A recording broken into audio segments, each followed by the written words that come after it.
અગર મકાન રોડ ઉપર હોય છે તો એની કિંમત વધી જતી હોય છે, અગર જમીન રોડ ઉપર હોય છે તો એની પણ કિંમત હોય છે, પણ એક માણસ અગર રોડ ઉપર હોય તો એની કોઈ જ કિંમત રહેતી નથી. એટલે માણસ માટે કીધું કે મનુષ્યનું સાચું ધન આ જીવનની અંદર બે જ વસ્તુ છે, એક સમય અને બીજું છે શ્વાસ. જે ભગવાને આપણને શ્વાસ આપ્યા છે, સમય સમયે આપણે એનો ખર્ચ કરીએ છીએ. જેમ સમય પૂરો થતો જાય છે એમ આપણા શ્વાસ પણ ઓછા થતા જાય છે. સમય કાયમ રહેવા વાળો નથી, એ પરિવર્તનશીલ છે. સમય બદલાતો જાય છે, પણ એવા સમયની અંદર મનુષ્ય પાસે અગર શ્વાસને સફળ કરવાનો સાધન હોય તો એનું જીવન મહાન બની જતું હોય છે. આ સમયની અંદર હરેક માણસ દુખી અને અશાંત છે, પણ એનું એક જ કારણ છે કે ભગવાને એને કૃપા કરીને જે શ્વાસ આપ્યા છે એ શ્વાસની એ કિંમત કરી નથી શકતો. અને શ્વાસની કિંમત ત્યારે જ થાય છે કે માણસની અંદર સમજ હોય છે. સમજ ત્યારે આવે છે જ્યારે સારી સંગતિ હોય છે. સારી સંગતિ જીવનની અંદર ત્યારે આવે છે જ્યારે સંતોનું સાનિધ્ય હોય છે. એટલે સંતોએ આખો નિચોડ આપી દીધો કે જીવનમાં સત્સંગ હોય તો બધું જ મળી જતું હોય છે. કે આપણને સમય મળ્યો છે એ સમયને આપણે સાર્થક કેવી રીતે કરવો. જેમ એક રાજાની ત્યાં એને એટલો બધો રાજા શોખીન હતો કે એમની ત્યાં એને અલગ એક સ્ટેજ બનાવ્યું હતું અને સ્ટેજ ઉપર અલગ અલગ ફૂલદાની મૂકી હતી. એટલી સરસ સરસ ફૂલદાની, અને સ્પેશિયલ એના માટે એક માણસ રાખ્યો હતો કે હરોજ એ ફૂલદાનીની સાર સંભાળ લે અને એને સ્વચ્છતા ત્યાં રાખે, ચોખ્ખાઈ કરે. બને છે એક દિવસ એવું કે જેવો જ એ ફૂલદાની સાફ કરતો તો બધી જ હતી એ 24 ફૂલદાની જે હતી એ 24 ફૂલદાનીની સફાઈ કરતો તો અને એક ફૂલદાની પડી જાય છે. જેવી ફૂલદાની એક પડી ગઈ એટલે એનો બે ભાગ થઈ જાય છે. બે ભાગ થઈ ગયા. રાજાએ જોયું અને એને એટલો બધો ક્રોધ આવે છે કે મને કેટલું આ પસંદ છે, મારી મનગમતી વસ્તુ છે, અને એને તે આજે તોડી નાખી. હવે સભા બોલાવે છે અને સભા બોલાવી અને રાજા પેલા જે નોકર હતો એને આગળ રાખે છે અને કહે છે કે ભાઈ મને મનગમતી એટલી સરસ ફૂલદાની હતી અને આણે એ ફૂલદાની તોડી નાખી, એટલે એને મૃત્યુદંડની સજા આપું છું. પણ અક્સર રાજાઓ મહારાજાઓ પણ કોઈને કોઈ સંતના સાનિધ્યમાં રહેતા જ હોય છે, કારણ કે એને ખબર છે કે અમારી પાસે ગમે એટલું અઢળક ધન છે, દોલત છે, રાજપાટ છે, પણ સંત સાનિધ્ય વગર અમારું કલ્યાણ થઈ શકે નહીં. એટલે એના સભામાં એક સંત પણ હતા અને એ સંત જોવે છે એટલે તરત ઊભા થાય છે. એને સાંભળ્યું કે મૃત્યુદંડની સજા આપી. એટલે સંત રાજાને કહે છે, રાજન, 100 જેટલી ભૂલ માટે મૃત્યુદંડની સજા ન હોય. તમે સજા આપો પણ એના માટે મૃત્યુદંડની સજા બહુ મોટી થઈ જાય છે. તમારી એક ફૂલદાની અગર તમે મને કહેતા હોય તો એ ફૂલદાની હું જોડી આપીશ, તમને ખબર પણ નહીં પડે કે એ ફૂલદાની મેં તમને જોડીને આપી છે, એટલી સરસ હું બનાવી દઈશ. હવે રાજા એ ફૂલદાની પાસે લઈ જાય છે અને સંત ત્યાં જાય છે. જેવા જ ફૂલદાની પાસે ગયા એટલે એક લાકડી લીધી અને બધી જ ફૂલદાની તોડી નાખી. 24 ફૂલદાની તોડી નાખી. હવે રાજા તો એટલો બધો ક્રોધિત થઈ જાય છે અને સંતને કહે છે કે તમે આ શું કર્યું? તમને ખબર છે કે મારી ક્રોધની કોઈ સીમા નથી અત્યારે, અને તમને આની કેટલી મોટી સજા મળશે. ત્યારે સંત રાજાને કહે છે, રાજન મને ખબર છે એની સજા શું છે. તો રાજા કહે છે, શું છે? તો કે મૃત્યુદંડ છે. તો રાજા કહે છે કે તો તમને બીક નથી લાગતી કે મૃત્યુદંડ તમને મળશે? ત્યારે સંત કહે છે કે રાજન, મેં આ 24 ફૂલદાની એટલે તોડી છે કે આ ફૂલદાની કાચની છે. ક્યારેક તો દિવસે, મહિને, વર્ષે, ક્યારેક ને ક્યારેક તો આ તૂટવાની જ છે. આ નાશવંત વસ્તુ છે અને તૂટીને જ રહે છે. અને જ્યારે જ્યારે એ તૂટત ત્યારે એક ને મૃત્યુદંડની સજા મળત.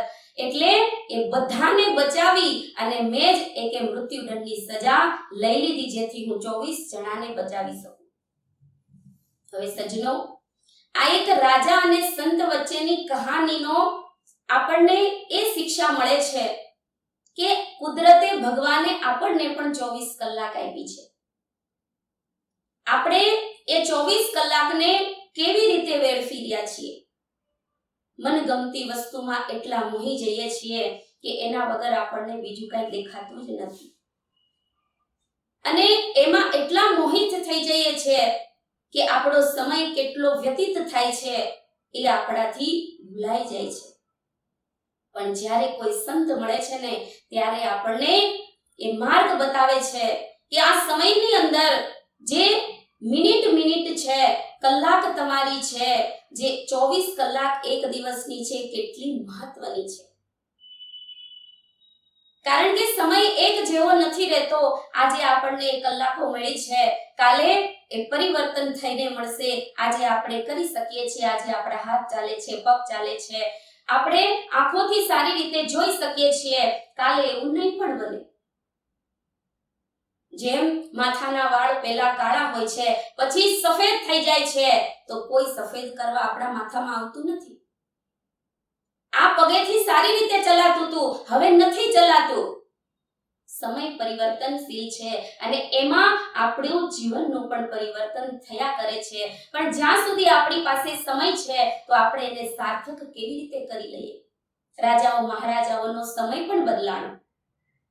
જે અર્જુનને અભિમાન હતું કે આ યુદ્ધ મેં જ લડ્યું છે, મારા દ્વારા જ જીત થઈ છે, તો એનું અભિમાન પણ ઉતરી ગયું. કે જ્યારે એ કાબાઓને મળ્યા ત્યારે એને ખબર પડી અને અર્જુને ત્યારે અનુભવ્યું, સમય સમય બલવાન હૈ નહીં પુરુષ બલવાન. કાબે અર્જુન લૂટિયા વહી ધનુષ વહી બાણ, વહી ધનુષ વહી બાણ. समय समय बलवान है नहीं पुरुष बलवान.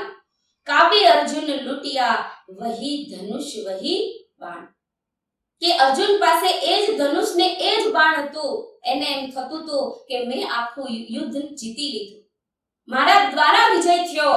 પણ જ્યારે કાબાઓ સાથે લડ્યો ત્યારે એ જ ધનુષ ને એ બાણ હતું, પણ ત્યાં એનો પરાજય થયો. ત્યારે ખબર પડી કે આ મારાથી નહીં, પણ એ સમયે મારી સાથે જે ઈશ્વરીય શક્તિ હતી, ભગવાન હતા, એનાથી મારું વિજય પ્રાપ્ત થયો. આ યુદ્ધ હું જીતી શક્યો. એટલે સમય ક્યારે એક જેવો રહેતો નથી. તમે જુઓ, જે સત્યવાદી કહેવાના, એ સત્યવાદી રાજા હરિશ્ચંદ્ર એક રાજા હતા. પણ એનું જીવન તમે જુઓ કે એનું જીવન કેવું પરિવર્તનશીલ થઈ ગયું. કે એક રાજાને સ્મશાને નોકરી કરવી પડી અને એ રાજા જ્યારે નોકરી કરે છે તો પણ એ સત્યતા ક્યારેય છોડતા નથી. સમય પરિવર્તન થઈ ગયો, પણ ભગવાનનું નામ, એના જીવનમાં જે ગુણ હતો એ એણે છોડ્યો નહીં. એટલે ભજનની અંદર પણ બતાવ્યું છે, સમય કા पहिया ચલતા હૈ, સમય કા पहिया ચલતા હૈ, ઇસ पहिए के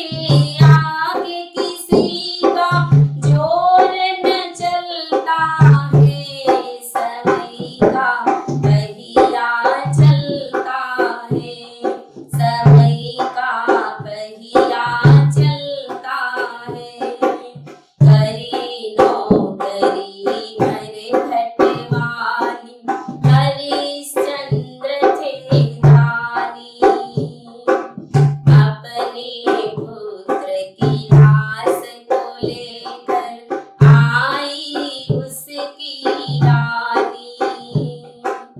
उस रानी का बेटा भी देखो बिना ड्रेस नहीं जलता है, समय का पहिया चलता है, समय का पहिया चलता है।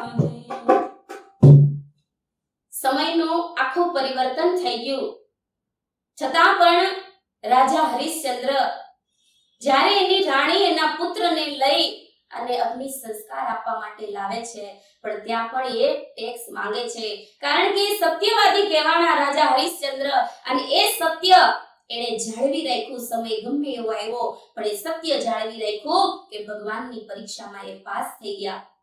આજે એની મહિમા એટલા માટે આપણે ગાઈએ છીએ કે એ સત્યવાદી થઈ ગયા. સમય આપણા જીવનનો પણ પરિવર્તન થયા જ કરે છે, પણ આપણને જે સમય મળ્યો છે આ આયુષ્યમાં, આ જીવનમાં આપણને જેટલો સમય મળ્યો છે એનો સમયને સાર્થક કેવી રીતે કરવો એ કોઈ સંતો જ બતાવે છે, સારી સંગત જ આપણને બતાવે છે.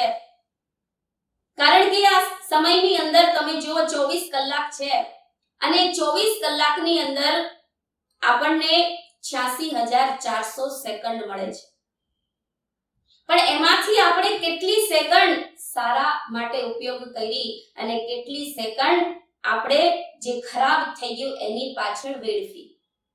જેમ એક ક્લાસમાં એક ટીચર આવ્યા અને એ ટીચર બહુ સમજદાર હતા અને એના બાળકોને સમજદારીની વાતો કરતા હતા. હવે એકવાર એ ટીચર આવે છે અને બાળકોને કહે છે કે બાળકો, હું તમને એક પ્રશ્ન પૂછું છું. એણે બ્લેક બોર્ડ ઉપર 86,400 નો આંકડો લખ્યો. બાળકો વિચાર કરવા માંડ્યા કે આ 86,400 હશે શું? એટલે ટીચરે એમ કીધું કે આ 86,400 તમારી પાસે રૂપિયા છે અને તમે 86,400 રૂપિયા લઈને જાઓ છો, રસ્તામાં એમાંથી 10 રૂપિયા કોઈ લઈ અને લૂંટારો લઈને જતો રહે છે, તો એ 10 રૂપિયાની પાછળ તમે ભાગો છો કે 86,390 લઈને જતા રહો છો? એટલે બધા જ વિદ્યાર્થી એમ કહે છે કે 86,390 રૂપિયા લઈને અમે જતા રહેશું, એટલે પેલા 10 રૂપિયા પાછળ અમે જશું નહીં. એટલે ટીચર હસવા લાગે છે કે તમે બધા જ જૂઠું બોલો છો. વિદ્યાર્થી બધા કહે છે નહીં સર, એવો કોણ મૂર્ખ હોય કે 10 રૂપિયા પાછળ જાય, 10 રૂપિયા પાછળ પેલા 86,390 રૂપિયા અમે તો લઈને જતા રહીએ, એની પાછળ અમે જઈએ નહીં. એના ટીચર એને સમજાવે છે. ટીચર સમજાવે છે કે તમે બધા જ એવું કરો છો કે ભગવાને 24 કલાકના તમને 86,400 સેકન્ડ આપી છે, પણ એ 86,400 સેકન્ડમાં 10 સેકન્ડ તમારો સમય એવો આવી ગયો કે તમે ખૂબ ટેન્શનમાં આવી ગયા, કે તમારી સાથે ખોટું થઈ ગયું, કોઈએ તમને હેરાન કરી દીધા, તો પેલી 86,390 સેકન્ડ તમે એના ટેન્શનમાં જ વાપરી નાખો છો, એના ચિંતનમાં જ વાપરી નાખો છો કે એને મારી સાથે આવું કેમ કર્યું, આવું મારી સાથે કેમ થઈ ગયું, અને આમાં ને આમાં 24 કલાક તમારા વપરાઈ જાય છે. 86,390 સેકન્ડ એમાં જતી રહી છે. ત્યારે વિદ્યાર્થીઓને સમજમાં આવે છે એમ આપણે પણ આ સંસારની અંદર એક વિદ્યાર્થીના રૂપમાં જ છીએ. જ્ઞાની સદ્ગુરુ સમય સમયે આપણને સમજાવવા માટે આવે છે કે 24 કલાક ખાલી છે અને એ 24 કલાકમાં આપણને જે પણ સેકન્ડ મળી છે, એક દિવસ જો આપણો સુધરી જશે ને, 24 કલાક આપણે સુધારી લેશું ને, તો આખી જિંદગી સુધારવાનો માર્ગ આપણને મળી જશે. જેટલું આપણા હાથમાંથી જતું રહ્યું છે એની ચિંતા નહીં કરતા, જે બાકી છે એનું ચિંતન કરીએ કે હવે આપણે એના માટે શું કરવાનું છે. તો સંતો આપણને એ સમજાવે છે કે આપણે આ સંસારમાં જે આપણને સમય મળ્યો છે અને શ્વાસ મળ્યા છે, કબીરદાસજી મહારાજ હંમેશા શ્વાસે શ્વાસે સુમિરન કરવાનો એક જીવને બોધ આપે છે. આપણે બધા જાણીએ છીએ કે એક શ્વાસ પણ એમનો ખાલી જતો નથી. તો આ શ્વાસે શ્વાસે સુમિરન કોનું કરવું? શ્વાસ આપણને શું કામ મળ્યા છે? જીવવા માટે મળ્યા છે તો બધાને ખબર છે કે આમાંથી શ્વાસ નીકળી જાય એટલે આપણને કોઈ ઘરમાં રાખતું નથી. પણ આ શ્વાસનો ઉપયોગ કેવી રીતે કરવો? સમયનો ઉપયોગ કરતા શીખી જઈએ તો શ્વાસનો પણ ઉપયોગ થઈ જાય છે. શ્વાસનો ઉપયોગ કરવા માટે કોઈ તત્વદર્શી સદ્ગુરુની શરણમાં જવું પડે છે અને એ હંમેશા સમજાવે છે કે શ્વાસે શ્વાસે સુમિરન કરો. એક શ્વાસ પણ તમારે વેસ્ટ જવા દેવો જોઈએ નહીં. પણ સુમિરન કરવું કોનું સુમિરન કરીએ? શાસ્ત્રોમાં એમ લખ્યું છે કે હર સમયે મહાન પુરુષ આ સંસારમાં આવે છે. ભગવાન રામ આવ્યા, કૃષ્ણ આવ્યા. જે ભગવાન રામે અને કૃષ્ણએ, ભગવાન રામે હનુમાનજીને પાસે જ્ઞાન હતું, સબરીબાઈ પાસે જ્ઞાન હતું. એના સમયની અંદર સબરીબાઈને ભગવાનના દર્શન ક્યારે થયા?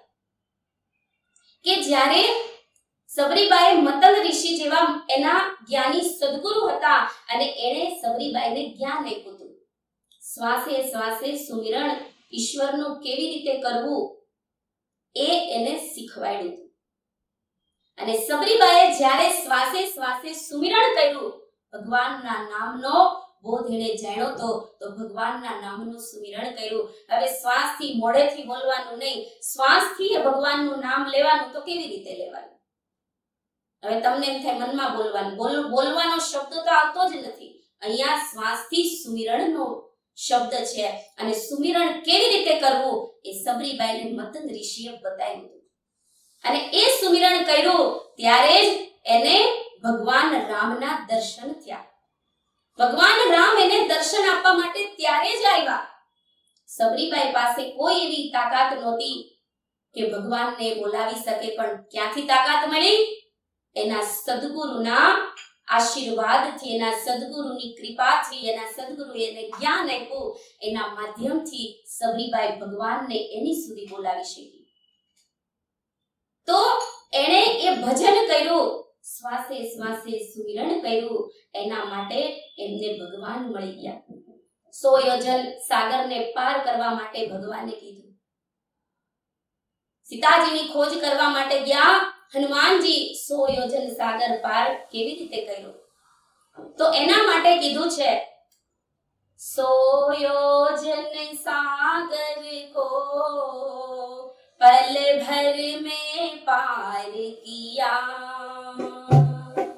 लिया था सहारा प्रभु नाम का, नाम बिना जीना किसी काम का, नाम बिना जीना किसी काम का. કે 100 યોજન સાગરને ત્યારે જ પાર કરી શકા કે જ્યારે એણે નામનું સ્મરણ કર્યું. એ શ્વાસોમાં જે નામ છે એ હનુમાનજી પાસે હતું અને એ એણે જાણી લીધું ત્યારે એણે આ થઈ શક્યું. એટલે કહેવાનો ભાવાર્થ એ છે કે જીવનની અંદર આપણને સમય અને શ્વાસ બે વસ્તુ મળેલી છે. પણ એનો સમય સાર્થક આપણે ત્યારે જ કરી શકીએ છીએ, આ શ્વાસ સાર્થક ત્યારે જ કરી શકીએ છીએ જ્યારે સમયના તત્વદર્શી સદગુરુ આપણને મળે. એટલા માટે આપણે પણ એવા કોઈ સમયના તત્વદર્શી સદગુરુને જાણી લેવા જોઈએ, એને ઓળખી લેવા જોઈએ.